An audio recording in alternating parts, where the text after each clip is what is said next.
Hey guys, Dantix here. It's N7 Day, and with it, we have some interesting news. Between a Mass Effect TV show, Mass Effect themed inserts in games, news on Mass Effect 4's development, and more, so let's get right into it.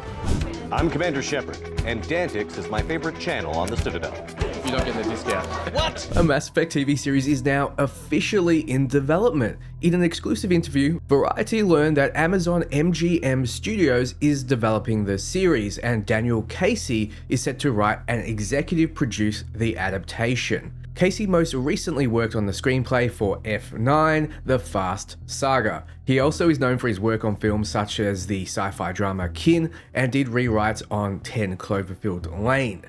Now, a screenplay for Fast 9, The Fast Saga doesn't exactly inspire confidence from me. I would have preferred Amazon put the team that worked on The Expanse on this, as there would have been a lot of natural crossover. Karim Zreik will executive produce under his Cedar Tree Productions banner, with Ari Adrad and EA's Michael Gamble also executive producing. Karim was previously an executive at the now defunct Marvel Television unit. During his time with Marvel, he served as an executive producer on shows like Daredevil, Jessica Jones, Luke Cage, The Punisher, and Legion, among several others. Arid has also produced adaptations of the games Borderlands, Uncharted, and Ghost in the Shell. He's also served as an executive producer on Iron Man, Ghost Rider, and the 2006 Blade TV series, and once again, it doesn't inspire a lot of confidence that they'll be making a true-to-form adaptation. Not so sure I want any Marvel-inspired writing, especially not from defunct TV series, nor do I want the Borderlands movie anywhere near Mass Effect. I shudder at the thought.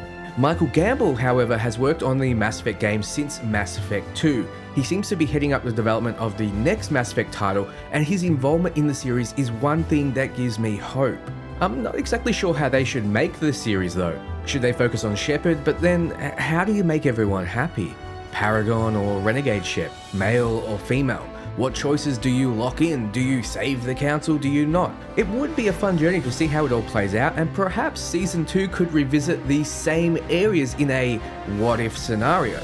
It could also be set between the events of 3 and perhaps the next Mass Effect, or could continue on from the events of Andromeda, or most likely will be a standalone adventure, similar to how it's done in the fantastic Fallout TV series. Though, I think that works because Fallout has always been about custom characters and their self-contained adventures. Mass Effect has always been about a hero and universe-ending threats. At any rate, I wouldn't want to be the person writing this one. They have a huge challenge ahead. Moving on, it seems Mass Effect 4 is in development, and Twitter scares that it will be cancelled after Veilguard's launch were obviously unfounded. Michael Gamble has stated, how you bring a sci-fi RPG to life is different to other genres or IPs, and has to have different kinds of love. Regarding tone questions, Mass Effect will maintain the mature tone of the original trilogy. This is all I'm going to say for now. When asked about humor, Michael says, serious characters in some humorous situations. When told not to Pixar Mass Effect like they did with Dragon Age, Michael says, I'm not sure I agree with the Pixar thing, but Mass Effect is photorealistic and will be as long as I'm running it. This does mean that Bioware understands the assignment. Mass Effect has always been serious tones grounded in realism. Yes, it's a space fantasy, but you always feel as though you could be living this in the future, however big a stretch it is. Whereas Dragon Age, well, you know it's a whimsical fantasy with no basis in realism at all. It seems as though the Mass Effect team, though there is some crossover, is different to the Dragon Age team. That may excite or disappoint some people, but I for one am excited to see what comes of it.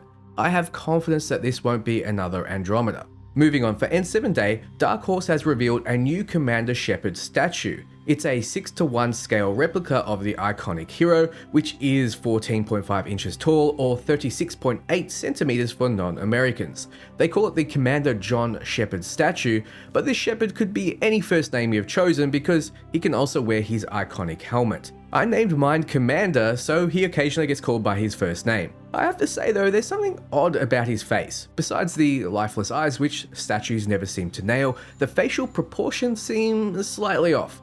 I mean, I'll still buy it, but it won't stop me from complaining. His statue will be sold exclusively through the Dark Horse Direct website. It's priced at $199.99 USD and is limited to 1,000 units worldwide.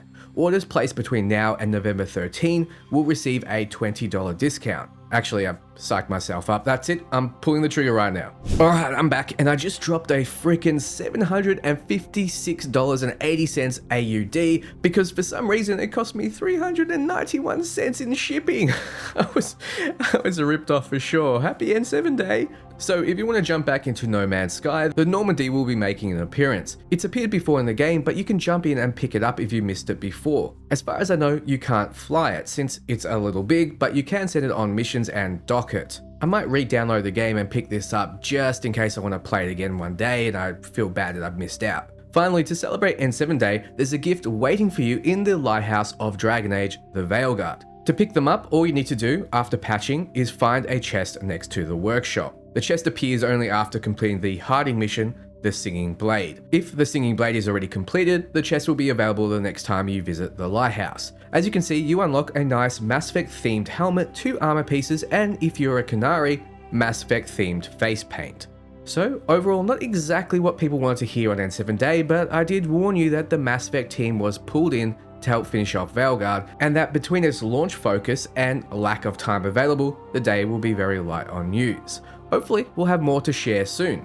So, what do you think? Happy with what we got for N7 Day? Let me know below. For everything Mass Effect, this is the channel to follow. Thanks for watching. Until next time, ciao friends. Man, I'm pissed about the shipping.